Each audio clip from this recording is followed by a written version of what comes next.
The answer to fixing your energy in midlife isn't hidden in an expensive supplement or trendy biohack. They're so simple that most of us simply dismiss them. And that's exactly why we stay exhausted. The truth is, your body runs on science, not quick fixes. And when you understand why these simple habits actually work, it changes everything. Stay with me because today I'm breaking down 5 natural science-backed ways to feel energized, strong, and switched on again.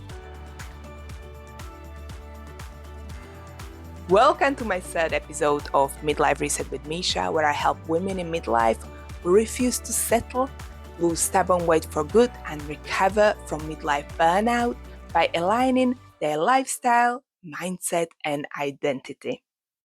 So if you're ready to stop dragging yourself through the day and actually feel alive again, let's dive into 5 natural ways to boost your energy after 40.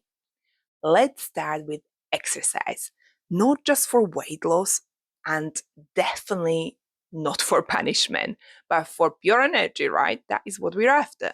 And I have realized that when I stop exercising, I don't just lose fitness. I feel sluggish, tired.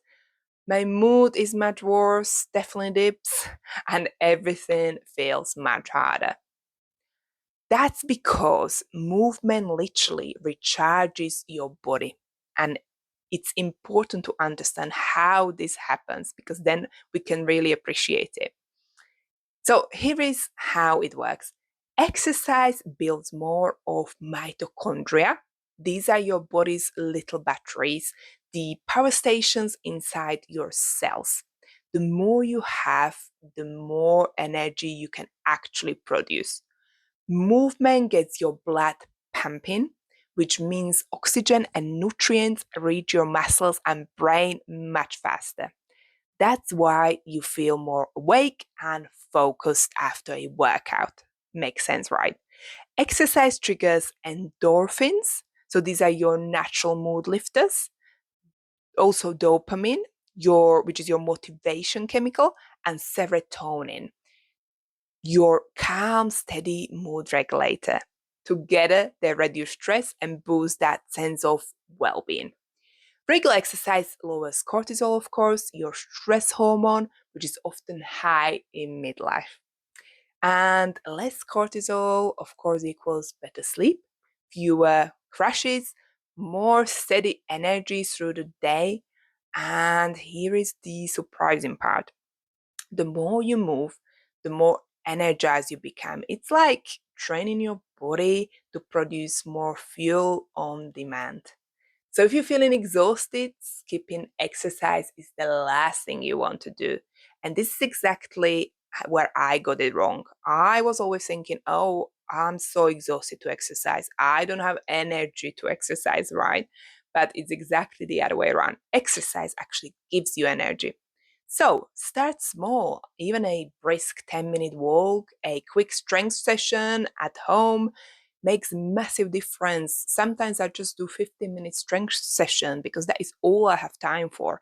And it really does build up. If you do 3 of these in a week, makes a huge difference. The more consistent you are, the more your body rewards you with stamina, sharper focus, and that unstoppable, I got this energy. Now, on to the most underrated energy hack of all. What is it? Yes, it's sleep. And I know it sounds very boring, right? And most of us act like we can just push through with coffee. But here is the truth. If your sleep is rubbish, nothing else will work. And here is exactly why. Because poor sleep throws your hormones completely off balance. Cortisol, which is your stress hormone, shoots up. Insulin sensitivity drops, which means you're craving all sorts of snacks and sugar.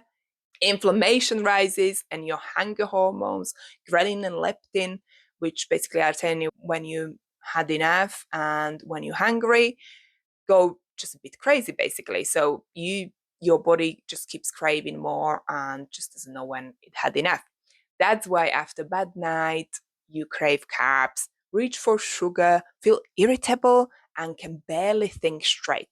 So it's so important to understand what happens during deep sleep because your body restores your energy stores, ATP, literally, that is the fuel your cells run on, repairs your muscles and tissues, clears waste from your brain, and rebalances hormones like estrogen, progesterone, and melatonin.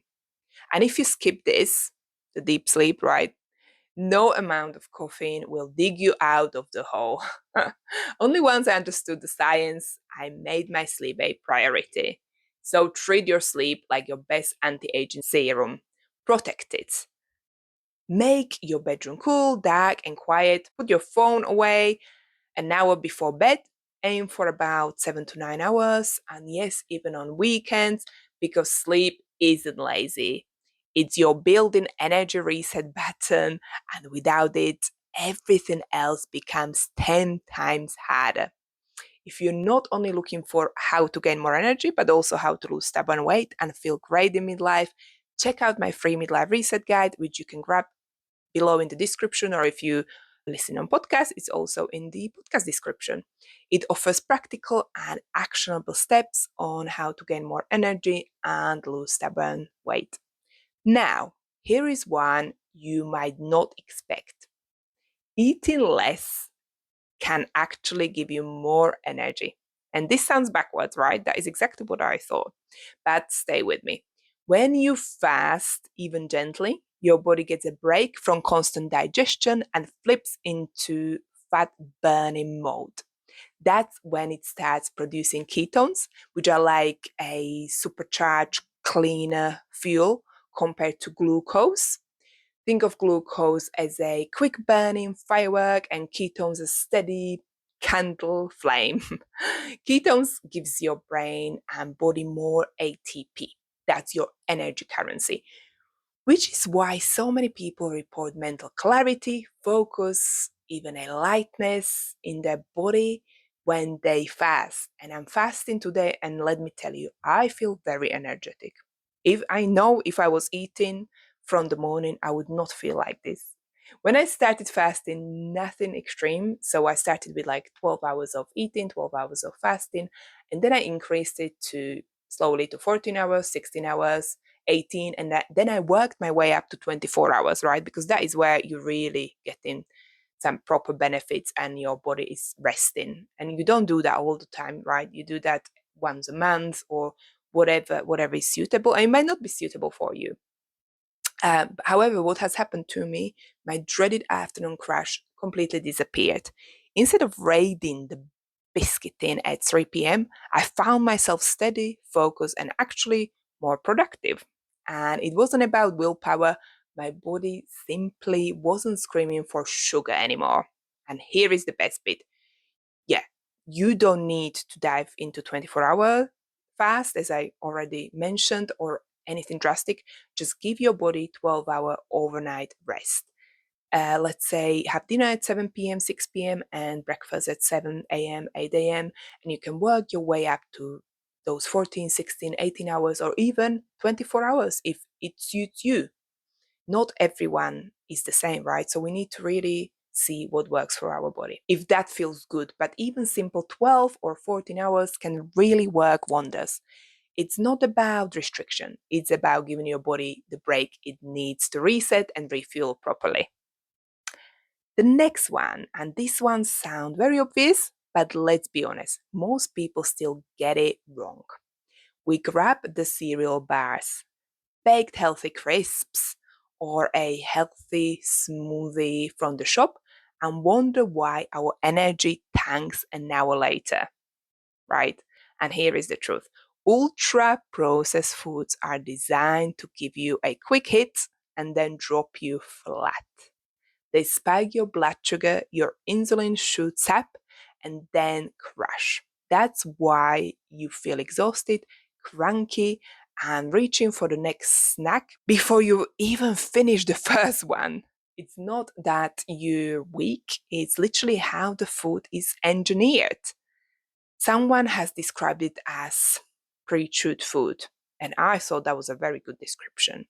It's so processed and it's so addictive, very addictive, due to all the artificial additives. And because it's so processed, it spikes our blood sugars fast, very fast.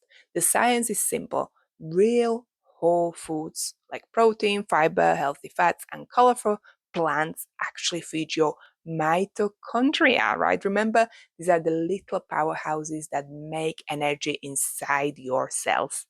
They also lower inflammation, which is one of the biggest hidden drains on your energy. And when your blood sugar is steady, your mood, focus, and energy stay steady too.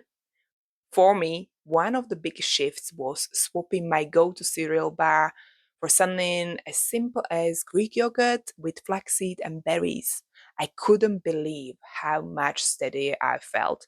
I had no more mid-morning slump, no desperate need for coffee, just calm, sustained energy that lasted through the day.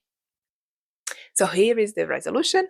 Build your meals around real food, protein, vegetables, healthy fats, and fiber. Your body isn't actually begging for another snack, it's asking for proper fuel.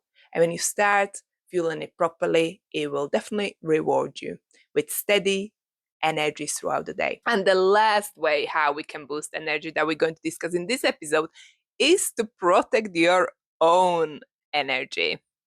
This one is that most people don't really think about, because energy is not just physical, it's emotional and mental too. You can eat the healthiest diet and exercise every day, but if your life is full of draining people and joyless obligations, and yes, I know we do have to have some joyless obligations, of course. However, if most of your life is filled with joyless obligations, you'll still feel flat. Think about it. Some people leave you buzzing after you have a coffee with them, after you have a chat with them, while others make you want to crawl back into bed, right?